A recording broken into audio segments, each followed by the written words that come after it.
welcome back to... That's the most high-pitched introduction. I was going to say a Doctor Who review, and I was like, no, it's a review of Death.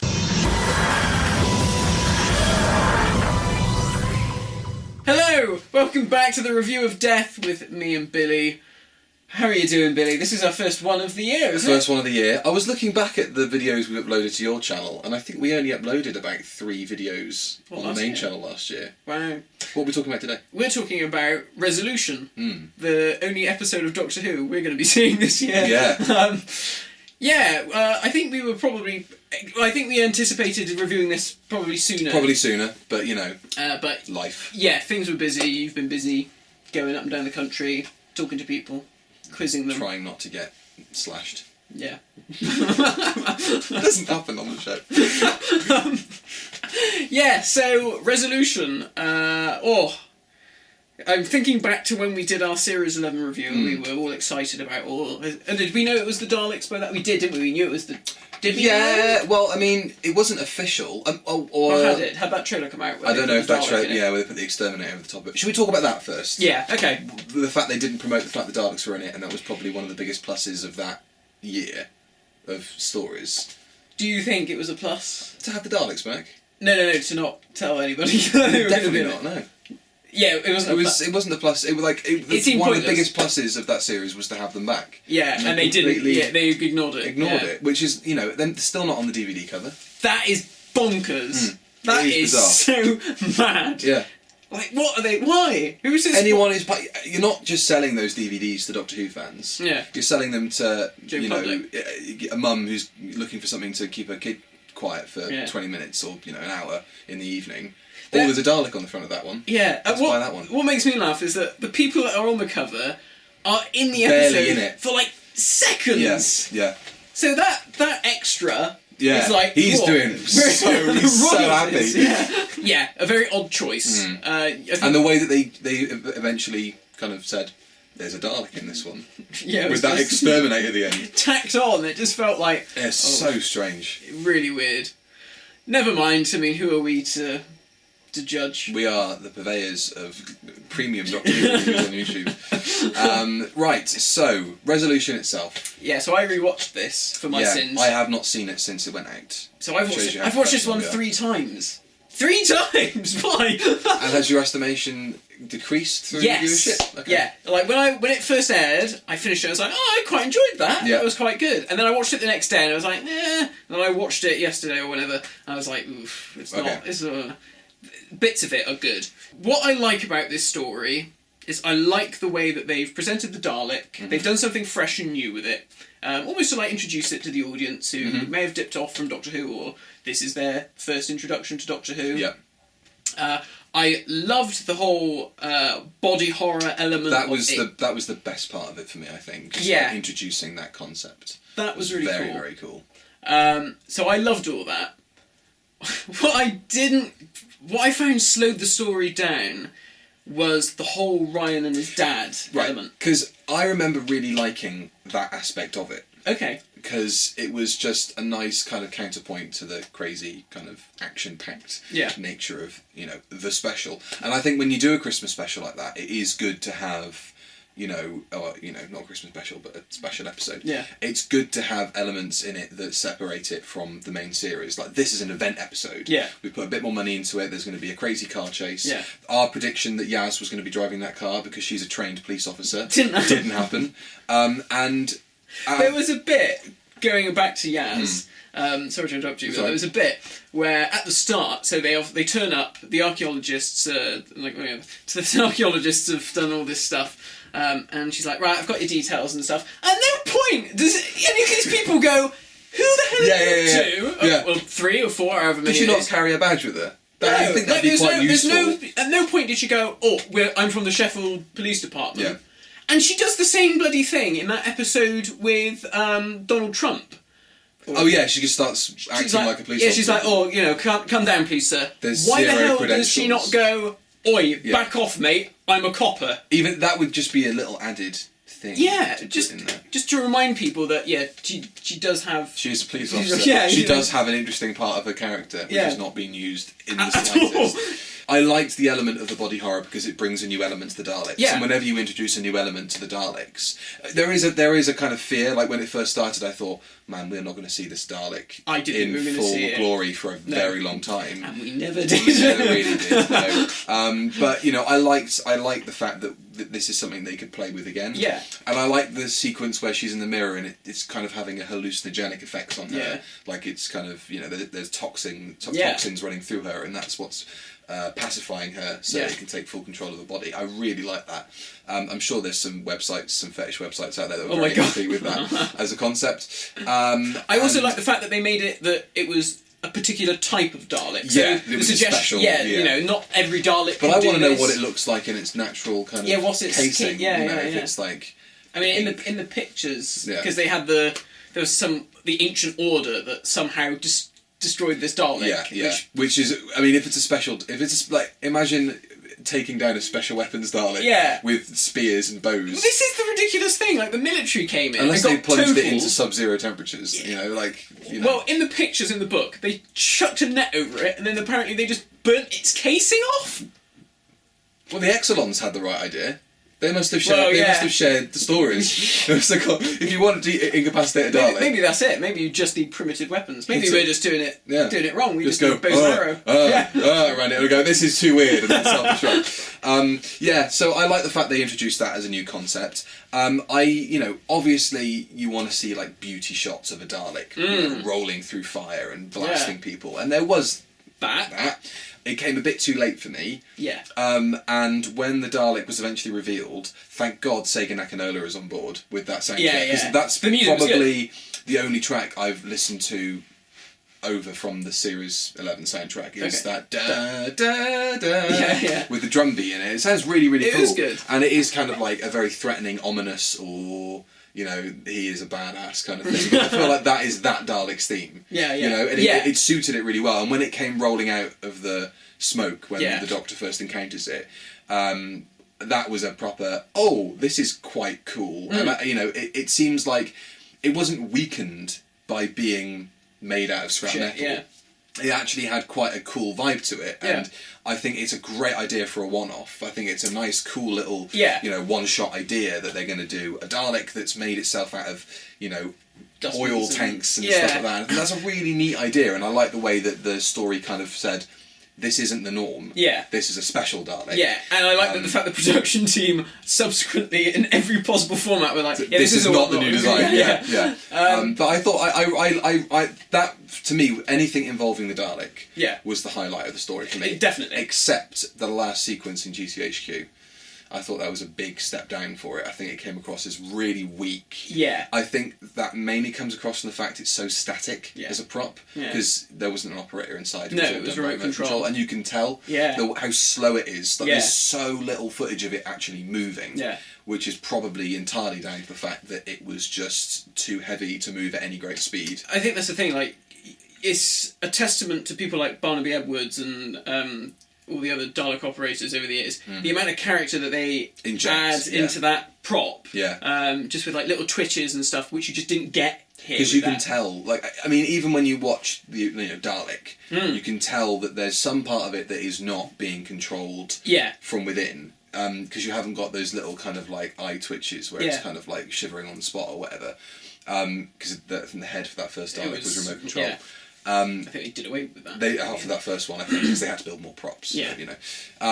But yeah, I think anything involving that Dalek was the highlight of the story for me. Yeah. And I'm annoyed that we didn't see an awful lot more of it. But then again, at the same time, if you're gonna, build your promo material off the fact that there's a massive villain returning, and actually it's not in it for that length of time, it's kind of a weird toss-up between not wanting to know and not getting your hopes up. And you don't even see it in its like best proper form, you know. I mean, I like the idea of a Dalek building itself out of bits and pieces, but honestly, I did think it looked like something a fan had made in their shed. And that, which is that not the point though? What? Because maybe Chris Chibnall just like seeing shit Daleks on the internet and was like, you know what? For all those people who have built a shit Dalek and fans have laughed at them, Now you can say... see a proper shit Dalek on telly. Yeah, you could be like, well, this is a recon Dalek.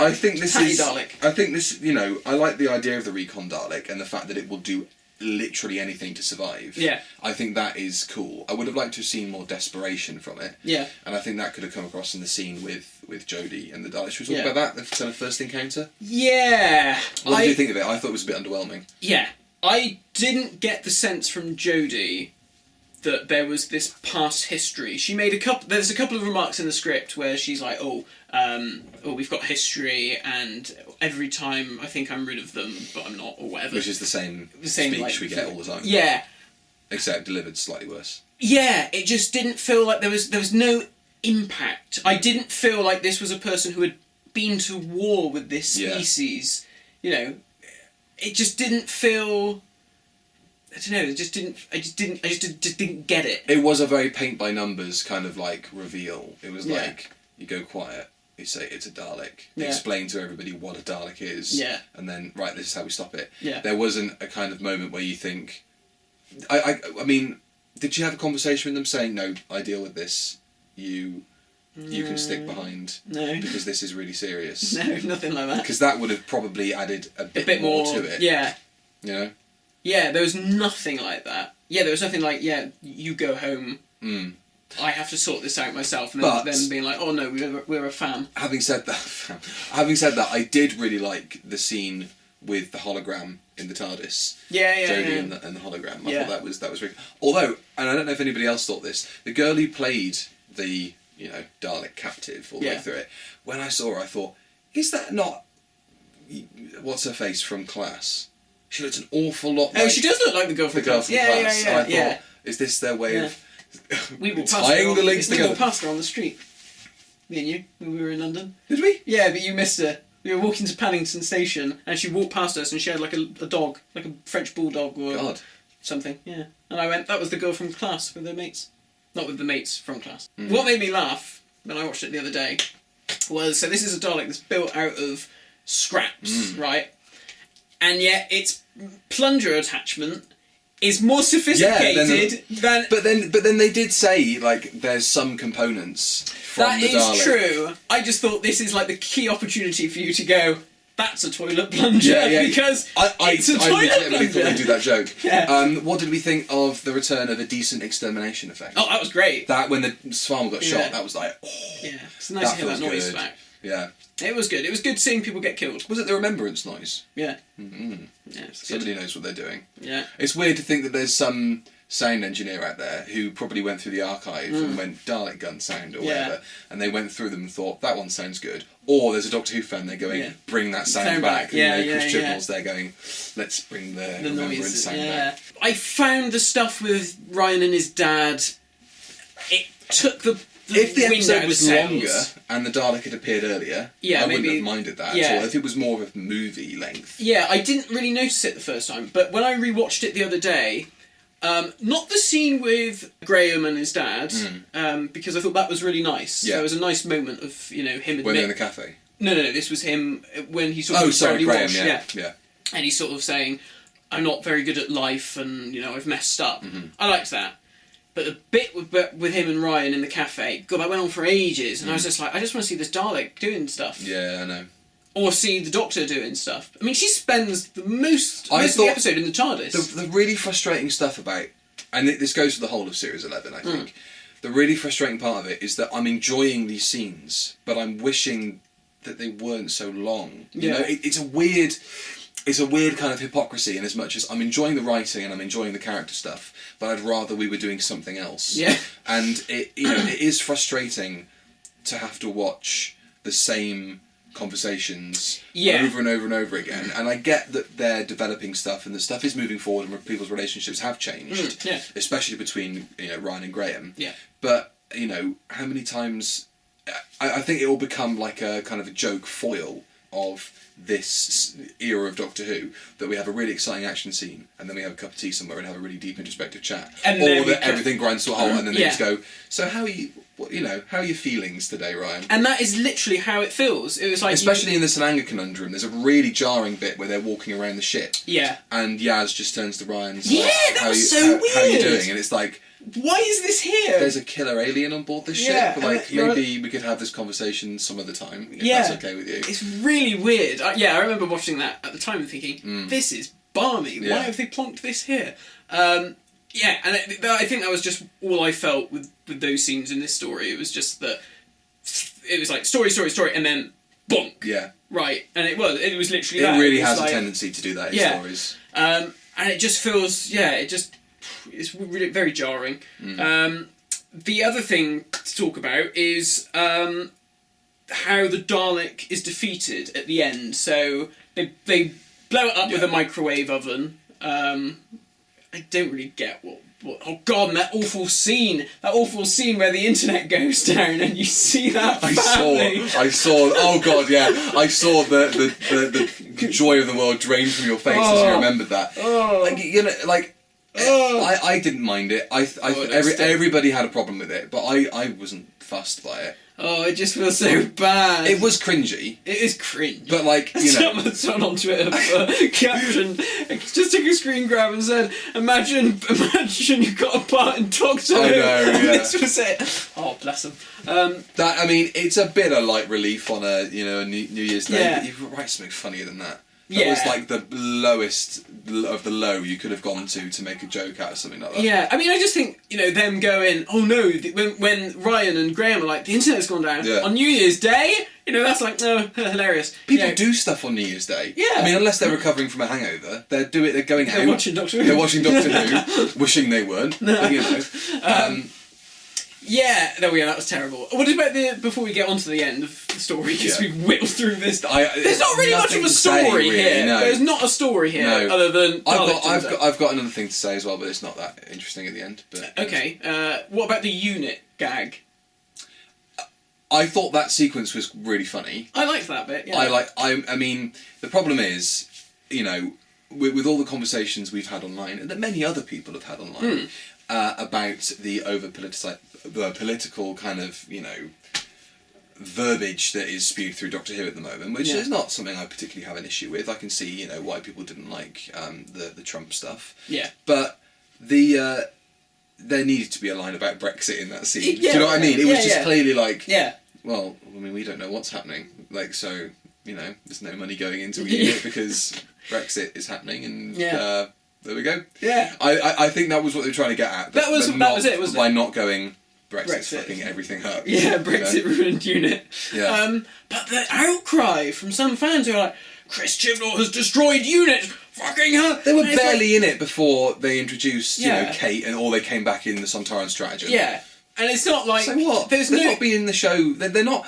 Unit are a massive part of the programme, but I don't miss them when they're not on screen. No. I don't think... sometimes I think, okay, it's a paramilitary organisation, these soldiers running around. It would be cool if they had a unit badge on, but I'm not that bothered. No. I'm not going to miss unit in the series, because... To be honest, I'm not that fussed about Kate Stewart. I'm not that fussed about, what's her name, Osgood. Yeah. Whatever. It's not a unit family. No, not in the same If it was sense. like, we're not going to see Nick Briggs on screen anymore, or where's, John Levine? Yeah. I'm not going to be upset that, these new characters aren't on screen. Yeah, because you don't have the same... I'm sure there are fans out there who are like, how dare you, I adore Kate Stewart and Osgood, what's wrong with you? But obviously, for us, as fans who are basically middle-aged men in young people's bodies... You're way closer to that than I am. I'm still living my life.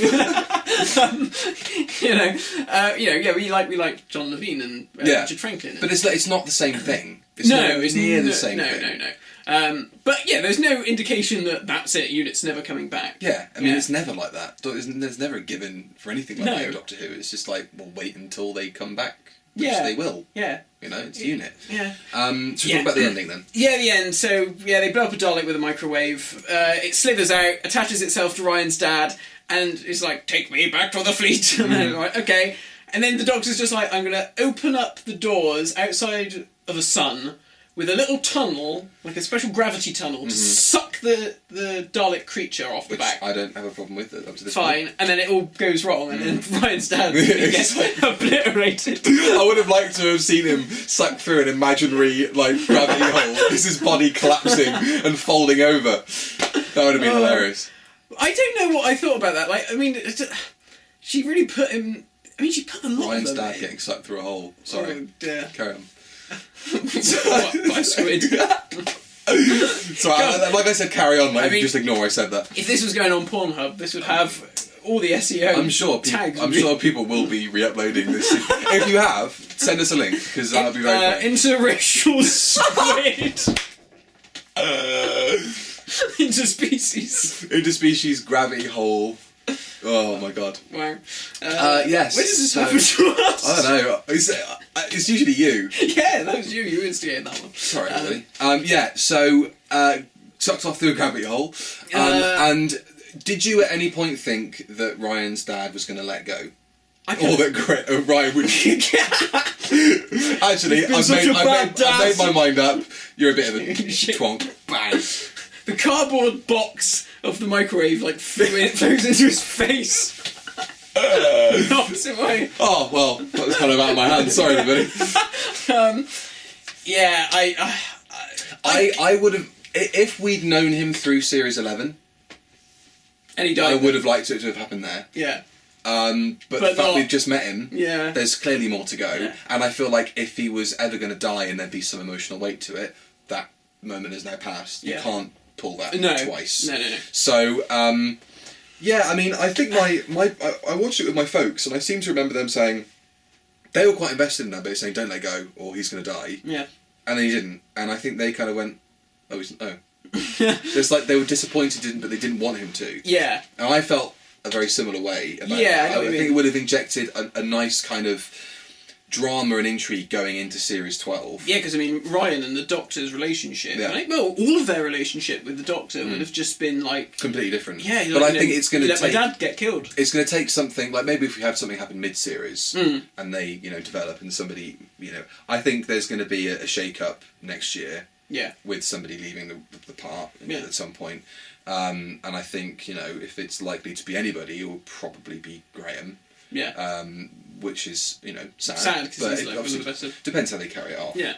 I didn't want him to be killed at the end of it, but I think it would have added something. It would have added something, and I think it would have made an interesting dynamic going forward. Whether or not that would have been good for the show, I don't know. Or for her Doctor, because, she just let...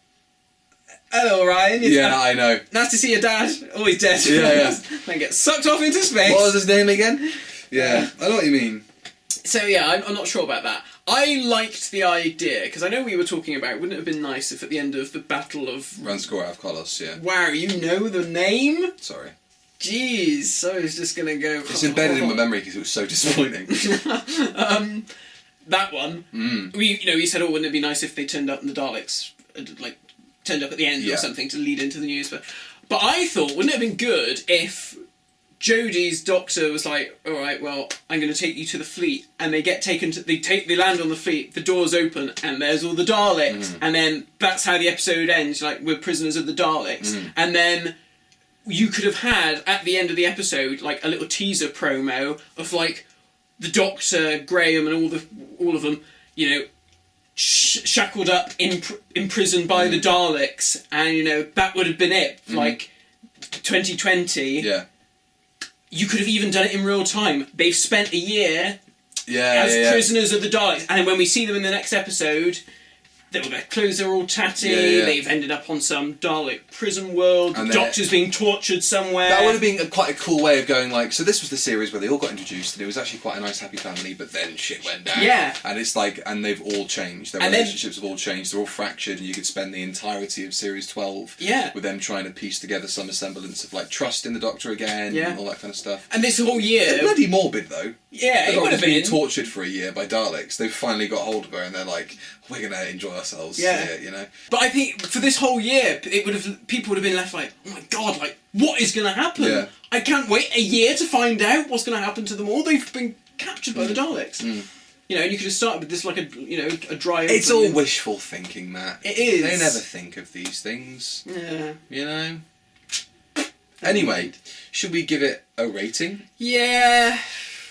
I don't know. Obviously, having not seen it since, I do remember thinking... Oh, also, that was the thing I was going to mention. That end shot. Oh, that's really nice. TARDIS dematerialising. Yeah, that's really good. John Smith has absolutely just all those TARDIS shots smashed it this year. Yeah. He's done such a good job, and I'm so happy to see people in the community getting work and making the series better. Yeah. In so many ways. Except for us. Well, yeah, obviously, because we just talked about the Daleks torturing the Doctor. So it's lovely to see that is happening. Yes. And I think that last shot is going to be really used in like when compilation music videos until the end of time. Yeah, yeah. And it's gorgeous. I really liked it. What do you think of the voiceover as well? Oh, what, the start? And the end. Yeah, not for me. It seemed a bit weird. Yeah. Another thing. No title sequence. No title. Yeah, why not? I got 10 minutes in and went, okay, it's not going to happen. Yeah. I really just remembered that there was no title sequence. Thought it was going to be. I thought they were going to go. Oh, blah, blah, blah, blah, the creature. It's a Dalek. But then that's like 20 minutes or 15 minutes into the episode. That would have been really weird. Going like, oh, now it's started. Really strange. That's the longest pre-title sequence in history. Yeah, that was a really odd decision. I don't know why they decided to do that. I mean, to be honest, it is a special. It's a feature length. You are taking away a good 45 seconds to a minute of story, which can be quite important. Especially when you're editing, because you're going to lose scenes that are quite important or moments. They could have trimmed down Ryan and his dad chatting bollocks. True. For 45 seconds just to get the titles in. True.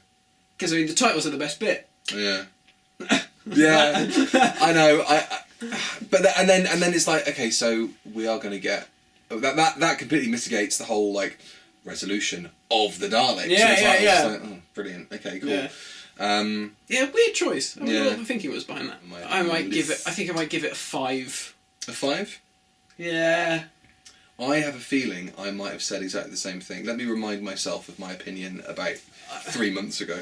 Yeah, there was another bit that really bugged me, and I saw someone else tweet about it online. So obviously you have these 3 guys at the start who get this Dalek creature and then take it off to all the corners of the world. But the guy going through Sheffield gets shot with a bow and arrow. Yeah. And falls off his horse and drops a satchel with the Dalek creature remains in front of him. The guy's coming to rob him, come over, check his body, and don't pick up the bag. I know. Worst robbers in history. Bizarre. What? I don't know. Like, because that whole opening sequence was quite cool, but I think it went on for far too long. It was like, okay, we get that it's a Dalek. Yeah, Like, can we just get to the bit where they uncover it now? Yeah. You know. I mean, I still don't buy the fact that those men killed that Dalek. Killed that recon Dalek. Yeah. Let's see what it looks like first. Yeah. If it's just like... If it crash landed on Earth and it was smashed to shit, that would have made a bit more sense. Yeah. I mean, that's what I assumed it would be anyway. I didn't think they would have fought it off. Yeah. It's just that they came across this, like, shell. Yeah. And they started praying to it or whatever, you know. I gave it a 6 when I initially watched it. Yeah. I think I would probably give it a 5 now. Okay. Obviously, having not seen it for a little while, I think I'd probably demote it. I think I gave it like a 7 when I first watched it. But now I've 5. Down to a 5. Yeah. Cool. Any final thoughts? Well, there's no Doctor Who for you. See you next year. With no second. What did you think, Johnny? Horse manure. Brilliant. That's it. Done.